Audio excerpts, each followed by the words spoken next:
Hey, thanks for checking out Nuts and Bolts with Tone. Welcome to my channel. Today I have a Sprinter. This one has a 4-cylinder, but the 3-liter is the same. I'm going to show you how to replace the front shocks in the Sprinters and make it a piece of cake. Let's get started. So if you're on the passenger side, you're going to come over here and you're going to turn your little lock button. We're going to pull this off and we'll just put it right here. You're going to go ahead and take out your tool, and we don't need to mess with the jack. We can leave that in place. We're just trying to access this right here. And now let's go to the driver's side. On this side here, we got to take this little cover off right here. It's going to have 3 T25 Torx. We're going to pop this off, and then you're going to take this floor mat out, and then there's a little styrofoam thing right here we're going to get out. All right, so we got this floor mat out right here, and I'm just gonna pull this out and throw it right there. So now we have access to this right here. So I'm gonna show you a tool that's gonna make this job really easy, but let's go ahead and get the wheels off and take a look underneath. All right, tools you're gonna need a 21mm wrench. Use this old trusty gear wrench here. That's for the nut side of the bolts. You're gonna hold the bolts like this. And then you're going to need a gun of some sort for this side with a 21mm socket as well. You're going to need to push this clip in and lift this up. Sometimes you have to use a screwdriver to get it to pop up. So you want to move that in. Now, anytime you're doing front shocks, it is always a good idea to take out the wheel speed sensor, because this thing wraps right around the back side of this shock, and when you pull the shock back, if you pull this wheel speed sensor wire at all, then you're going to break the wheel speed sensor, and then you have to replace it, and they're actually quite expensive. So we're going to need to take the wheel speed sensor out. Let me show you how we get that out. All right, you're going to need an E8 socket. I use the Carbine Tools socket. And for this right here, it's got this pretty powerful little Milwaukee. So we're just gonna zap this bolt out. It's a little tiny bolt, so it doesn't take much to take it out. And then just use some pliers. And what you want to do is you want to grab the sensor like that, and you want to kind of twist and pull.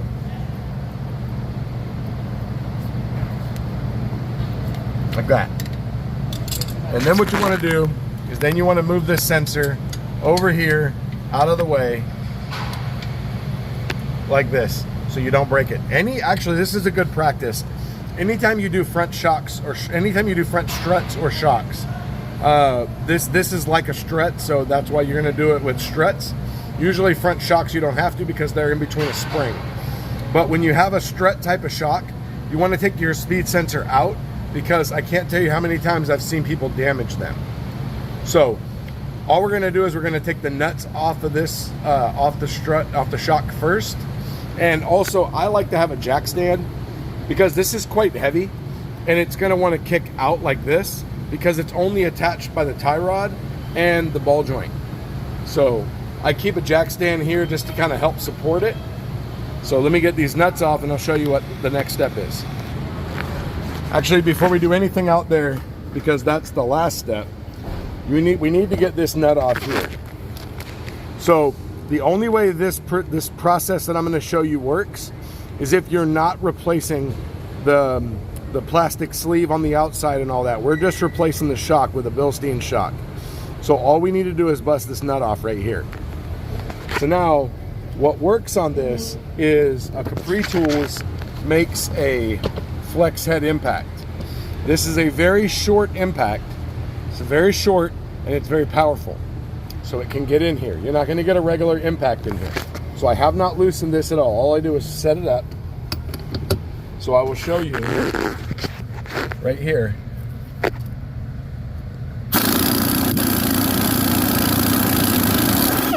Okay, so now the nut is off. So all you're going to take the nut off, and you're going to take this plate off right here. And now we're going to go and we're going to take the nuts and the bolts off of the shock. So one thing I'll add is if you don't have an impact that you can get in here like this, when you try to take this nut off, it's gonna spin. So what you have to do is there's an Allen on the top of it. I'm trying to get you light. So there's an Allen right in the top. You have to put you have to put a wrench on the nut, and you have to hold the center with an Allen. So that's the way to do it if you don't have this impact. If you're a mechanic, this is a great tool to use. This works fantastic for front end work, control arms, and brakes. This is an awesome tool. This tool has a complete, this head will turn. Let me see, I'm trying to do this one-handed. This tool will turn all the way completely like that and the other way. It's hard to do this one-handed without anyone helping me. So, and it turns completely like this. You wouldn't believe the amount of places that this can get into. Now when you take the nuts off, it's not a big deal. But when you're taking the bolts out, you have to remember this is gonna really fight you. And it's quite heavy and it's hard to maneuver around. I'm gonna try to stay out of the way as much as I can. It's really hard. Trying to show you the process of what this looks like. So be careful when you're taking your nuts off because they'll go flying. Here's what your nuts look like. Right there. So when you first take your first nut off, your strut's gonna be loose. I mean, it's gonna be tight. So you should be able to take the bolt out. It's better to take one of the bolts out now so you're not fighting them later. So now let's take this top one out and then I'll have to reposition.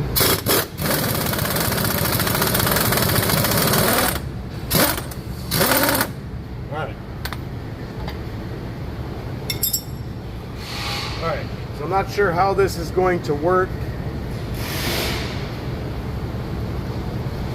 I think I have my jack stand too close to the shock. There we go. You want to have a little bit of leeway with your shock and your, with your jack stand. If it's too tight, it doesn't allow you to maneuver this around to get the shock out because we have to get the shock out of here. So now,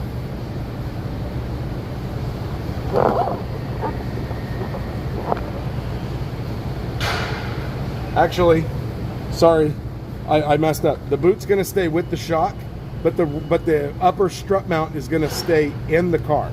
And that's what that ring bolts to inside the car.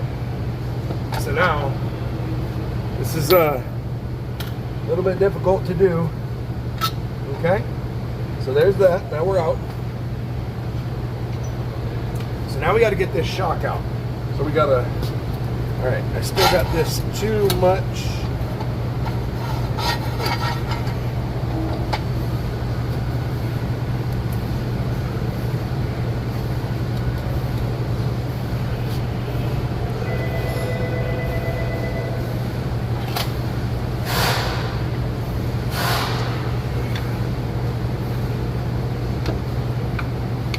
All right, so we gotta bring this down like this.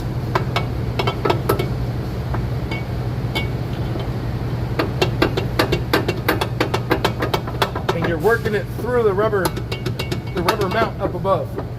So it doesn't just slide straight down, unfortunately. All right. So now you can see the boot is here. The only thing you have to remember is to put the boot back on.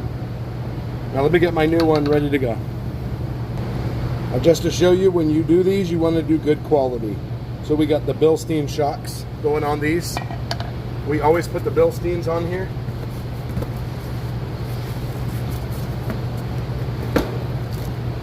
Comes with a new nut. It's the same size, I'm pretty sure.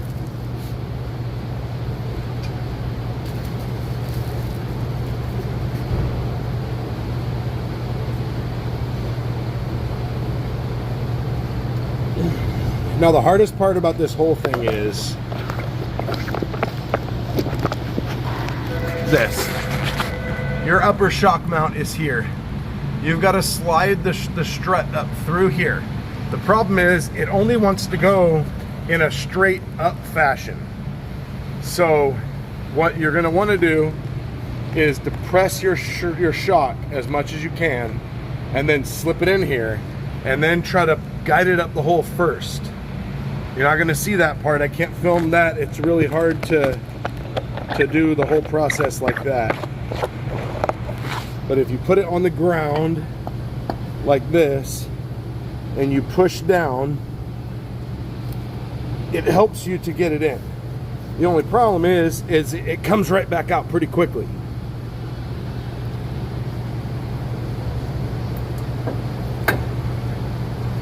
So you put it in here like this, and then you try not to break anything. Good thing I didn't have the wheel speed sensor in there. Don't forget to put the boot back on. I almost just had to do this twice.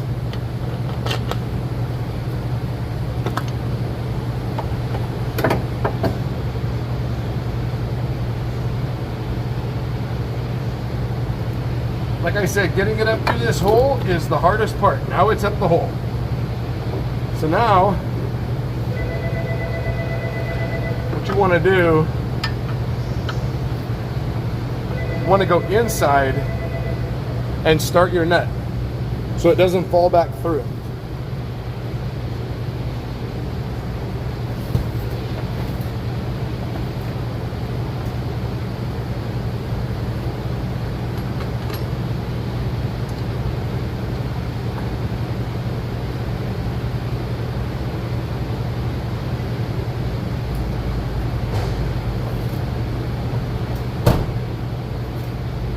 You're going to take your old nut and throw it in the trash.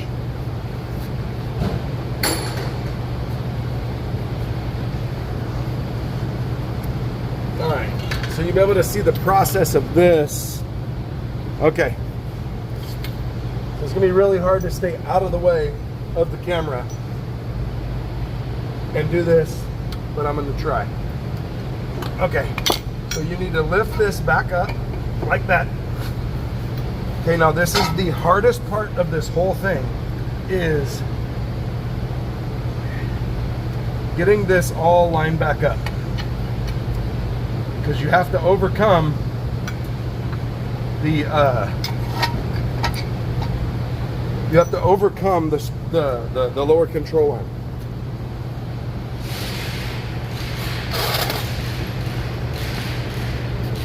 So what works really good is a helper tool.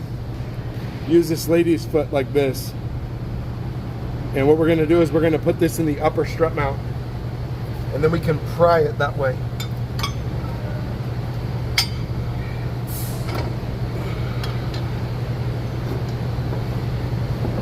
So now we can maneuver this around as we put that bolt in the hole.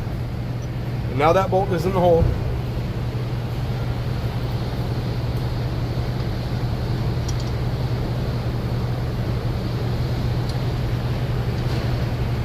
You put your nut on there, and then now this one is much easier because it's already in. So look at that, super easy. Another thing that you can do, that you want to do, is you want to mark your strut so you can see that I can move the strut like that. All right, so right here you can see that rusty brown. So that rusty brown was behind the strut. So that means that I want to push the strut up like that when I tighten it. So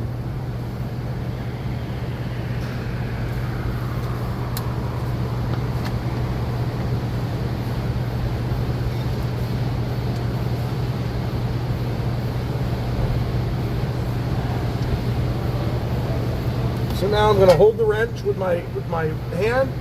Got the front end pushed in with my forearm.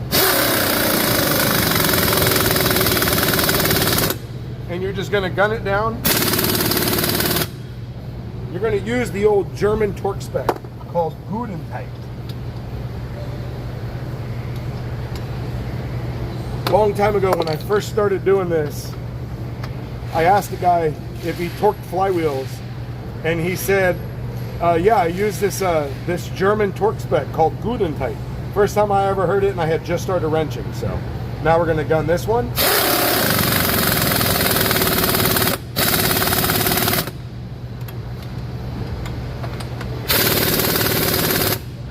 I usually use my big cordless Milwaukee for stuff, for taking things apart. The only problem is it's really powerful. So putting things back together, it's too strong. So now we want to make sure that we put our wheel speed sensor back in the hole. Now you want to be really careful when you tighten this bolt.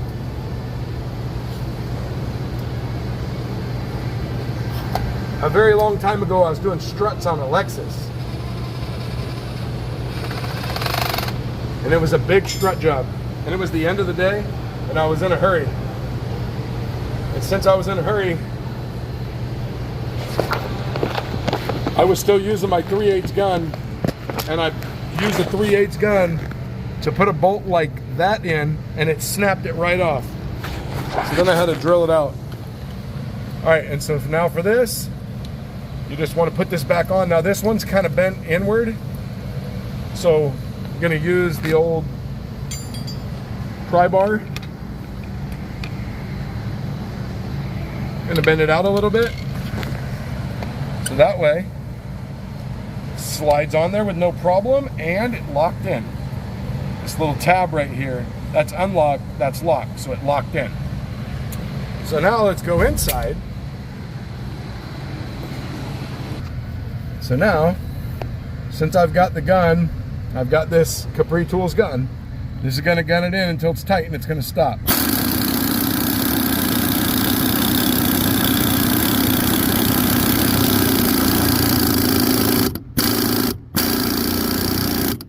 And there we go. Now we got the new nut on there. Now, if you are going to replace this upper strut mount right here, what you have to do, it's a little trickier. The way to get around taking this whole entire wheel well out, hang on, I forgot my flashlight. So these two halves of the wheel well go around the upper strut mount. So this one, the back one, goes over the front one. So what you have to do is you have to take out these 10s. There's one there, there's one there, one there, one there, and one there. And you can pull these down and pull them apart just enough to slip the strut mount out. If you're doing the strut mount. I'm not doing the strut mount. There's nothing wrong with it. We're only doing it for maintenance of the shock to keep the tires in good condition, because this is a big heavy Sprinter and they carry a lot of weight. So that's how you replace shocks in a Sprinter. Like I said, this goes for a 2.2, this goes for a 3-liter, this would be a gas, and this goes for a very long time to use the same front ends. So thanks for watching. I hope you liked the video. Hit the like button, hit the subscribe button, and hit the bell. You get notified of all my future content, which you definitely don't want to miss. Thanks for watching. I'll see you next time.